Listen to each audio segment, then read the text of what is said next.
Speculation is growing that Japanese Prime Minister Shinzo Abe will address U.S. Congress when he travels to Washington later this spring.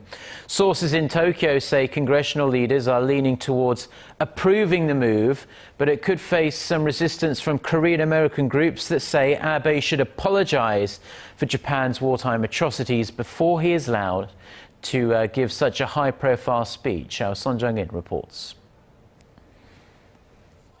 A source familiar with the issue says Japanese Prime Minister Shinzo Abe will likely give a speech before U.S. Congress during his planned visit to Washington in late April or early May.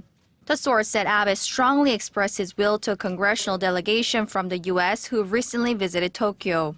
Many U.S. congressional leaders, including House Speaker John Boehner, are known to be leaning toward letting Abe speak to Congress. If Abe gets the green light, it will mark the first time a Japanese prime minister has addressed U.S. Congress in 54 years. Former Prime Minister Hayato Ikeda was the last Japanese leader to give a speech before the House of Representatives all the way back in 1961. Before that, Nobusuke Kishi addressed Congress in 1957 and Shigeru Yoshida in 1954.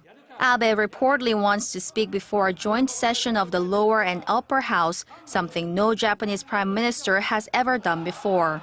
However, some obstacles stand in his way. Many Korean Americans are opposed to Abe's move as he's expected to promote Japan as a country that has followed a peaceful path since the end of World War II. A task force for a Korean council in Washington for women drafted for military sexual slavery by Japan said they launched a petition campaign on Sunday. They will submit a formal letter to California Congressman Ed Royce saying they're opposed to the idea unless Abe makes a sincere apology over Japan's historical wrongdoings first. Sohn Jung-in, Arirang News.